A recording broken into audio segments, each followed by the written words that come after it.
নমস্কার বন্ধুরা, পুষ্পর গল্প আসরে আপনাদের সবাইকে স্বাগত। আজ চলে এসেছি নতুন একটি গল্প নিয়ে। কাজী শাহানূর হোসেন, তিনি একজন বাংলাদেশি লেখক। তিনি রহস্য, গোয়েন্দা, অ্যাডভেঞ্চার, কিশোর, থ্রিলার ইত্যাদি বিভিন্ন ধরনের গল্প লিখেছেন। গুহা মানবের কবলে, জাত শত্রু, শপথ, সবুজ মানব ইত্যাদি তার বিখ্যাত কিছু সাহিত্য সৃষ্টি। এছাড়াও তিনি অনেক বিদেশি সাহিত্যকে বাংলায় রূপান্তর করেছেন। আজ তাঁরই একটি গল্প পরিবেশন করব আপনাদের সামনে। মরণ বার্তা, এম.আর. জেমসের লেখা।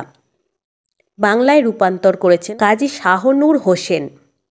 The museum society, London, 20 April 1900। Mister Carswell, 18 তারিখে আপনার চিঠি আমার হাতে এসেছে। মিউজিয়াম সোসাইটি আপনার জাদুবিদ্যা সংক্রান্ত বইটির বিষয়ে আগ্রহী নয়।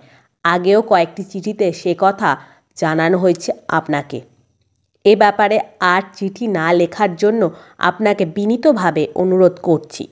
ভবিষ্যতে আমার পক্ষে আর উত্তর দেওয়া সম্ভব হবে না। আপনার বিশ্বস্ত mister Dunning, secretary. Mister Dunning চিঠিটা লেখা শেষ করে সই করলেন। কার্সওয়েলের জাদুবিদ্যার ওপর লেখা বইটি লাইব্রেরিতে ঠাঁই দেবেন না তিনি। ওটা আবর্জনা মনে হয়েছে তাঁর কাছে। ওর বইয়ের জায়গা দিলে সেক্রেটারি হিসাবে তার মান থাকবে না।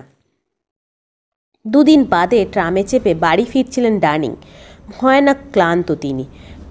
ট্রামে সাঁটানো কাগজগুলোয় চোখ বোলাচ্ছিলেন। সাবান, চকলেট, বিস্কুট, কত কিছুরই না বিজ্ঞাপন সাঁটিয়েছে লোকে। উল্টো দিকে সাঁটিয়ে রাখা অদ্ভুত এক বিজ্ঞাপন দৃষ্টি কাড়ল তাঁর।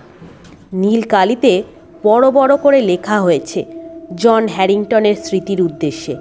মৃত্যু 18 সেপ্টেম্বর 1899।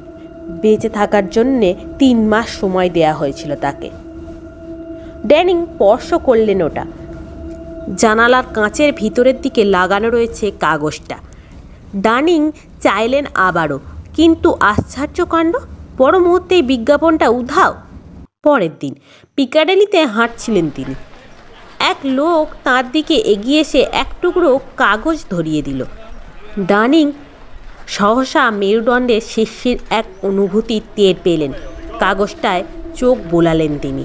ওতে প্রথমে একটা নাম লেখা, বড় বড় করে নীল কালিতে লেখা, হ্যারিংটন। এর বেশি পড়ার আর সময় পেলেন না ডানিং। লোকটা তাঁর হাত থেকে কাগজটা ছিনিয়ে নিয়ে ঝেড়ে উড়িয়ে দিল, মিশে গেল জনতার ভিড়ে। ডানিং তো হতবাক। এর মানে কি? ব্রিটিশ মিউজিয়ামের রিডিং রুমে গিয়ে এক ডেস্কে বসলেন তিনি। ব্রিফকেস থেকে কিছু কাগজপত্র বের করে পড়তে লাগলেন। গোলমুখ দীর্ঘদেহী এক লোক একসময় তার ডেস্কের পাশ দিয়ে হেঁটে গেল। তার গায়ে ধাক্কা খেয়ে ডানিংয়ের কাগজগুলো পড়ে গেল ডেস্ক থেকে। আমি অত্যন্ত দুঃখিত বলে লোকটা তুলে দিল কাগজগুলো। তারপর ডানিংয়ের হাতে ওগুলো দিয়ে বলল, এগুলো আপনার নিশ্চয়ই? ডানিং রেগে গেছেন। জি, ধন্যবাদ স্যার বলে গ্রহণ করলেন কাগজ কটা। আচমকা হিম এক স্রোত বয়ে গেল তার সর্বাঙ্গে। গোলমুখ অশুভ হাসি হেসে তড়িৎ রিডিং রুম ত্যাগ করল। শরীরটা কেমন করে উঠল ডানিংয়ের। বাড়ি ফিরে যাবেন ঠিক করলেন। মিস্টার ফেরার, ডানিংয়ের এক বন্ধু, কামরার ওদিক থেকে এগিয়ে এলেন। তোমার কি শরীর খারাপ করছে জানতে চাইলেন। হ্যাঁ, হঠাৎ করেই জবাবে বললেন ডানিং। ওই লোকটা কি বলল তোমাকে? ফেরার জানতে চান। তুমি ওকে চেনো নাকি? না, চিনি না। ওর নাম কার্সওয়েল বললেন ফেরার। খারাপ লোক। ডানিং বিস্মিত হয়ে গেলেন। এ কথা বললেন কেন? সে অনেক কথা বললেন ফেরার। চলো আজ একসাথে লাঞ্চ খাবো। ব্রিফকেসে কাগজগুলো তুলে রাখলেন ডানিং। তারপর দুই বন্ধু রিডিং রুম ছেড়ে বেরিয়ে এলেন রাস্তায়। শীঘ্রই সুস্থ বোধ করতে শুরু করলো ডানিং। লাঞ্চ খেতে বসে ফেরার কার্সওয়েলের কথা বন্ধুকে জানালেন। আমি কার্সওয়েলের বাড়ির কাছাকাছি থাকি, বললেন তিনি। পার্ক সহ বিশাল এক বাড়ির মালিক লোকটা। লাফোর্ড অ্যাবে বাড়িটার নাম। পাড়ার বাচ্চারা ওর পার্কে গিয়ে খেলাধুলা করত। কার্সওয়েলের কাছে সেটা ভালো লাগতো না। অনেকবার সে বাচ্চাদের খেদিয়ে দিয়েছে, কিন্তু তবুও ওরা খেলতে আসে। কার্সওয়েল একদিন সকল বাচ্চাকে দাওয়াত দিল। ওদের স্কুল মাস্টার তো অবাক। স্কুল ছুটির পর লাফোর্ড অ্যাবেতে সবাইকে নিয়ে যান তিনি। কার্সওয়েল ওদেরকে ফিল্ম শো দেখায়। প্রথম ছবিতে হিংস্র এক নেকড়ের ছবি দেখানো হয়, আর তার সঙ্গে তাল মিলিয়ে কার্সওয়েল ভয়ঙ্কর সব শব্দ করতে থাকে। ফলে ছোট বাচ্চারা ভয় পেয়ে কাঁদতে শুরু করে। তারপর দেখায় পার্কে আসা ছোট এক ছেলের ছবি। ওর লাফোর্ড অ্যাবের পার্ক। বাচ্চারা সেখানে খেলতে আসে। ভয়ঙ্কর এক সাদা মূর্তি ধাওয়া দেয় ছেলেটিকে। ছেলেটি পালাতে পারে না, সাদা মূর্তির খপ্পরে পড়ে প্রাণ হারায়। বাচ্চারা এতে ভীষণ ভয় পায়। ওদের গার্জেনরা, স্কুলমাস্টার আর কার্সওয়েলের দুজনের ওপরেই রেগে আগুন হয়ে যায়। ফেরার বলে যাচ্ছেন, কিন্তু কার্সওয়েলের উদ্দেশ্য পূরণ হয়েছে। লাফোর্ড অ্যাবে পার্কে তারপর থেকে আর কেউ খেলতে যায় না। কি ভয়ানক কথা, বলে ওঠে ডানিং। তারপর ধীর কণ্ঠে জানতে চাই, আচ্ছা, তুমি কি মিস্টার জন হ্যারিংটনকে চেনো কিংবা চিনতে? মানে যে লোক গত বছর মারা গেছেন? ফেরার পাল্টা প্রশ্ন করলেন। হ্যাঁ, বললেন ডানিং। কিভাবে মারা গেলে জানো কিছু? গাছ থেকে পড়ে। গাছ থেকে পড়ে? অদ্ভুত তো। গাছে উঠে কি করছিল সে? কেউ জানে না, বললেন ফেরার। গাঁয়ের রাস্তা দিয়ে যাচ্ছিল সে রাতের বেলায়। পুলিশ বলেছিল দৌড়াচ্ছিল নাকি। এক পর্যায়ে হ্যাট ফেলে একটা গাছে উঠে পড়ে। তারপর ওখান থেকে পড়ে ঘাড় ভেঙে মরে। তুমি এত সব জানলে কি করে? ওর ভাই হেনরির কাছে শুনেছি, বললেন ফেরার। ওর কথা মনে নেই? তোমরা একসাথে ইউনিভার্সিটিতে পড়তে, দেখলেই চিনবে। ওর কাছেই থাকে, পিকাডেলিতে। লাঞ্চ সেরে সোজা বাসায় ফিরলেন ডানিং। ফিরতে না ফিরতেই বাড়ির দরজায় একখানা কাগজ পড়ে পেলেন। তাঁর ডাক্তার পাঠিয়েছেন। ওটা পড়ে জানা গেল তাঁর দুজন কাজের লোকই অসুস্থ হয়ে পড়েছে হঠাৎ করে। সম্ভবত বাসি মাছ খাওয়া তাদের কাল হয়েছে। এখন তারা হাসপাতালে ভর্তি। ডানিং ডক্টর ম্যালোসের বাড়ি গিয়ে হাজির হলেন। ডাক্তার তাকে সব কথা ভেঙে বললেন। রাস্তায় এক লোক মাছ বিক্রি করছিল, বললেন ডাক্তার। তার মাছ খেয়ে ওদের এই দশা। পাড়ার আরও অনেকে ওর কাছে থেকে মাছ কিনেছে, কিন্তু কারোর কোনো অভিযোগ নেই। অবাক কাণ্ডই তো বটে। সন্ধেটা ডাক্তারের সাথে কাটালেন ডানিং। বাড়ি ফিরলেন প্রায় মাঝরাতে। বাসায় আজ একা তিনি। বিছানায় গেলেন, কিন্তু দু চোখের পাতা এক করতে পারলেন না। নানান ধরনের শব্দ শুনছেন। টুকটাক শব্দ, ঘড়ির টিকটিক, দরজার ক্যাঁচ ক্যাঁচ, এমনি ধরনের। সিঁড়িতে কি পায়ের আওয়াজ হলো? কেউ কি উঠে আসছে ওপরে? বিছানা ছেড়ে দরজায় কান পেতে দাঁড়িয়ে রইলেন। কিছুই শোনা গেল না।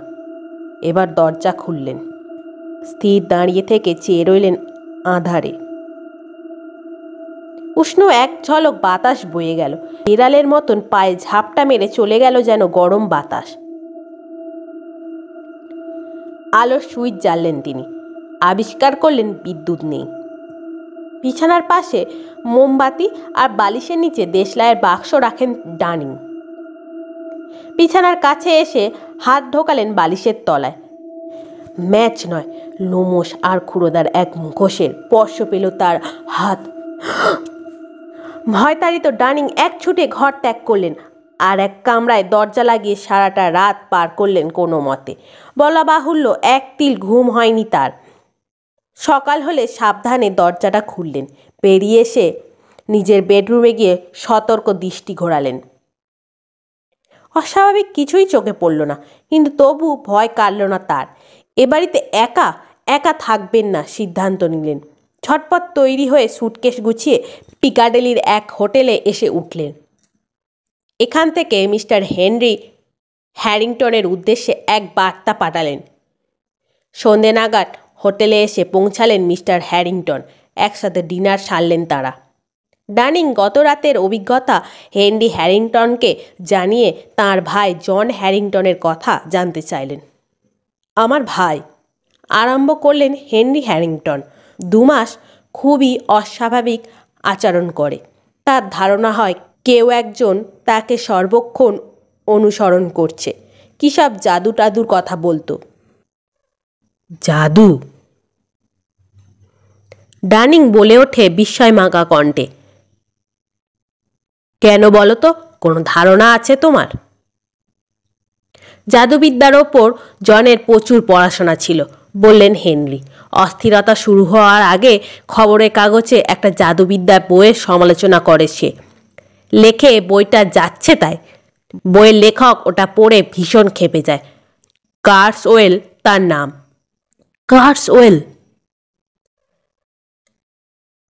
তুমি চেনো নাকি তাকে? চিনি, বললেন ডানিং। মিউজিয়াম সোসাইটিতে একটা বই দিতে চান সে। আমি নিইনি, একেবারে ফালতু লেখা। তার মানে তোমার ওপর ওর কুদৃষ্টি পড়েছে, বললেন হেনরি। আমার বিশ্বাস কার্সওয়েল তার অশুভ জাদু দিয়ে আমার ভাইটাকে খুন করেছে। তোমাকে সবই বলবো আমি। খাওয়া সারলেন তারা। এবার ব্যান্ডি ও ধূমপানের পালা। জন বইটার বদনাম করাতে কার্সওয়েল খুব রেগে যায়। কথার খেই ধরেন হেনরি হ্যারিংটন। তারপর এক সন্ধ্যায় ঘটল এক অদ্ভুত ঘটনা। কনসার্ট শুনতে যায় জন। ওর হাত থেকে প্রোগ্রামটা পড়ে গেলে এক লোক সেটা তুলে দেয়। বাড়ি ফিরে প্রোগ্রামটা খোলে জন।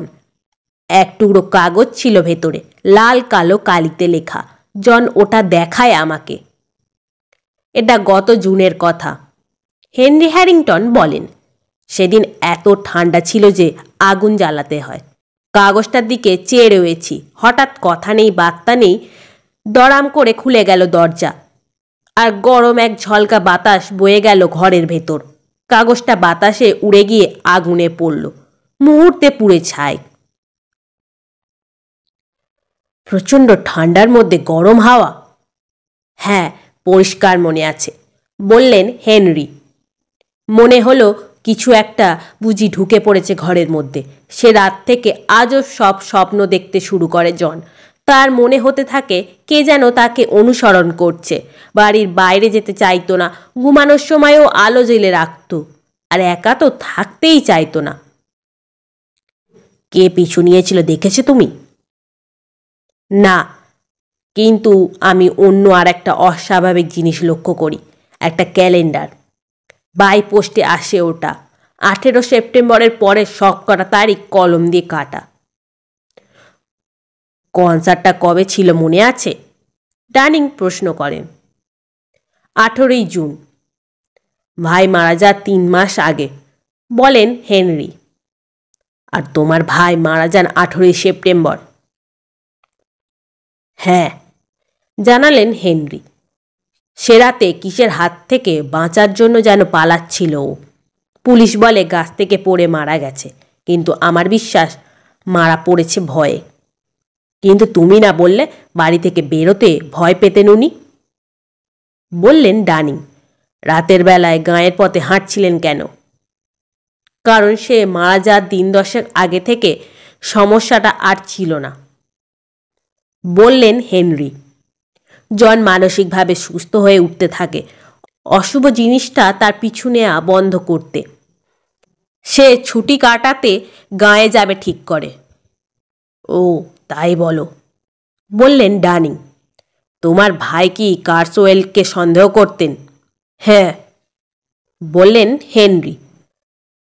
কার্সওয়েলের জাদুবিদ্যা বইটার কথা মাথায় ছিল ওর। শত্রু নিধনের উপায় লেখা ছিল ওতে। কায়দাটা হলো, জাদুকর একটা কাগজে কিছু কথা লিখে শত্রুকে দেবে, তারপর অশুভ এক আত্মা তাকে অনুসরণ করতে থাকবে এবং একসময় খুন করবে। কিন্তু তার কি বাঁচার কোনো উপায় নেই? আছে, বললেন হেনরি। কাগজটা যদি সে জাদুকরকে ফেরত দিতে পারে। আমার ভাই পারেনি, তার কারণ কাগজটা পুড়ে যায়। কাজেই খুব সাবধান। কার্সওয়েলের কাছ থেকে কিচ্ছু নিও না যেন। নিয়ে তো ফেলেইছি, থমথমে গলায় বলে। উঠে দাঁড়ান ডানিং। জাদুঘরে আমার কাগজপত্র আমার হাতে তুলে দেয় ও। তাহলে তো এক্ষুনি ওগুলো একবার দেখতে হচ্ছে, বললেন হেনরি। ডানিংয়ের শূন্য বাড়িতে দ্রুত চলে এলেন দুজনে। কাজের লোকেরা এখনও অসুস্থ, ইলেকট্রিসিটি কাজ করছে না, গোটা বাড়ি অন্ধকারে ঢাকা। ডানিং মোম জ্বাললেন। আতঙ্ক বোধ করছেন তিনি। তার মন বলছে কেউ একজন আছে বাড়িতে, ওত পেতে রয়েছে তার জন্য। ব্রিফকেস খুলে সব কটা পেপার বের করলেন তিনি। সেদিন জাদুঘর থেকে চলে আসার পর এগুলোতে আর নজর বোলাননি। কাগজগুলো উল্টে পাল্টে দেখলেন। হঠাৎ নড়ে উঠল কি যেন। লক্ষ্য করলেন এক টুকরো কাগজ বাতাসে লাফিয়ে উঠে ভেসে যাচ্ছে মোমবাতি লক্ষ্য করে। হেনরি হ্যারিংটন দ্রুত প্রতিক্রিয়া হলো। আগুন ধরার আগে খপ করে চেপে ধরলেন কাগজটা। তারপর মোমের শিখায় লক্ষ্য করলেন অদ্ভুত ধরনের লাল কালো কালি দিয়ে লেখা হয়েছে। লেখাটা ভালো করে দেখো, ডানিংকে বললেন তিনি। আমার ভাইকেও ঠিক একই জিনিস দেয়া হয়। এখন কি করা যায়? ত্রস্ত কণ্ঠে বললেন ডানিং। কাগজটা যেভাবেই হোক কার্সওয়েলকে ফিরিয়ে দিতে হবে, বললেন হেনরি। কবে পেয়েছো এটা? গতকাল। 23শে এপ্রিল। তার মানে আমাদের হাতে 3 মাস সময়, বললেন হেনরি। 23শে জুলাই পর্যন্ত। কার্সওয়েলের ওপর নজর রাখার জন্য গোয়েন্দা ভাড়া করা হলো, কিন্তু লোকটা লাফোর্ড অ্যাবে থেকে কখনোই বেরোয় না। মুশকিল হলো ওখানে ঢোকারও কোনো কায়দা নেই। কার্সওয়েলকে বের করে আনার নানান চেষ্টা করলেন ওরা। তাকে দাওয়াত দেয়া হলো, অন্য লোকের নাম ভাঙিয়ে সভা সমিতিতে ডিনারের আমন্ত্রণ জানানো হলো, কিন্তু কার্সওয়েল কারোর আমন্ত্রণ রক্ষা করল না। যেমন ছিল লাফোর্ড অ্যাবেতে গ্যাঁট মেরে বসে রইল। এপ্রিল গেল, জুলাইয়েরও বেশিরভাগটা উড়ে গেল। 20শে জুলাই ডানিং টের পেল তিনি মৃত্যুবরণ করতে যাচ্ছেন। আর মাত্র 3 দিন। বন্ধু বান্ধবদের বিদায় জানিয়ে চিঠিপত্র লিখলেন এবং উইলও তৈরি করলেন। সেদিন সন্ধে গোয়েন্দাদের তরফ থেকে টেলিগ্রাফ এলো। কার্সওয়েল ভিক্টোরিয়া স্টেশন ত্যাগ করছে, বোট ট্রেনে চেপে ফ্রান্সের উদ্দেশ্যে। বৃহস্পতিবার রাতে 22শে জুলাই। প্যাটাকে কাগজটা ফেরত দেওয়ার একটা উপায় খুঁজে বের করতে হবে, হেনরি বললেন ডানিংকে। আমরা ট্রেনে উঠে ওর কাছাকাছি কোথাও বসতে পারি, কিন্তু কাগজটা তো আমার নিজের হাতে ফেরত দিতে হবে, বললেন ডানিং। ও আমাকে চেনে, দেব কিভাবে? শোনো, বললেন হেনরি, একটা বুদ্ধি এসেছে। তুমি নকল দাড়ি লাগিয়ে ছদ্মবেশ ধরবে। ভিক্টোরিয়া স্টেশনে ট্রেনে উঠবো আমি। কার্সওয়েলকে খুঁজে নিয়ে তার কাছে বসে থাকবো। ক্রয়ডনে থামবে বোট ট্রেনটা। ক্রয়ডনে ট্রেনে উঠবে তুমি, আমার পাশে গিয়ে বসবে।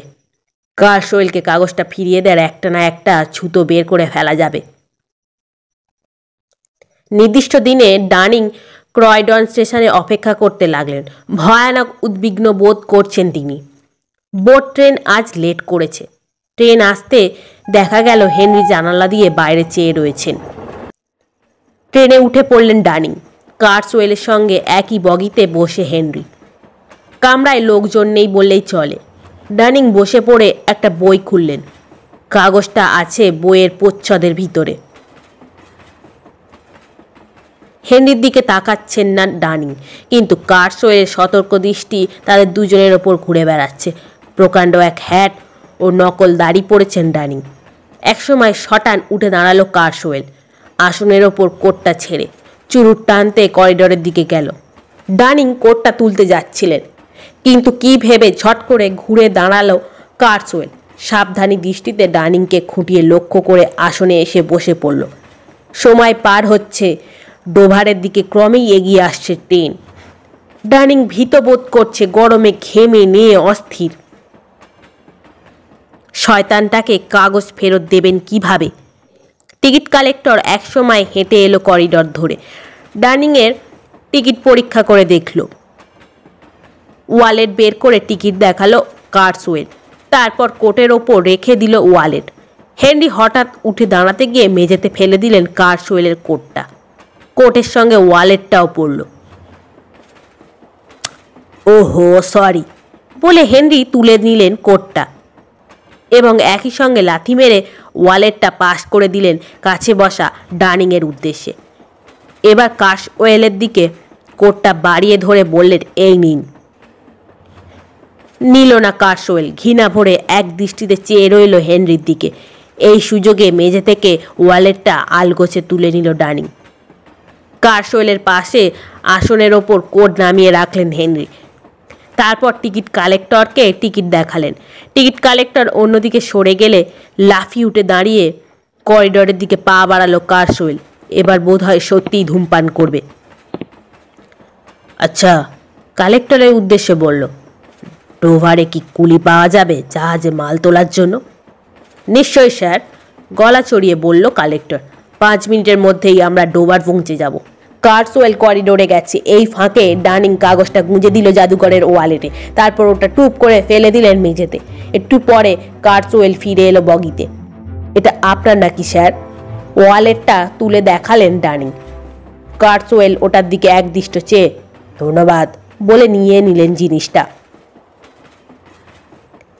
কোটটা যেমন ছিল পড়ে রইল আসনের একপাশে।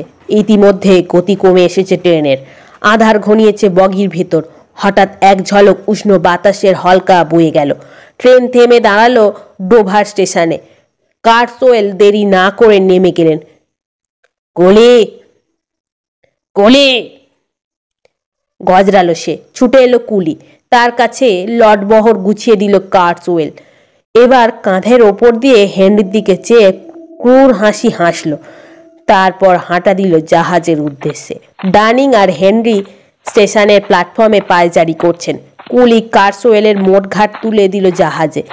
এক অফিসারকে তারা বলতে শুনলেন, সরি স্যার, জাহাজে জন্তু জানোয়ার নেওয়া নিষেধ।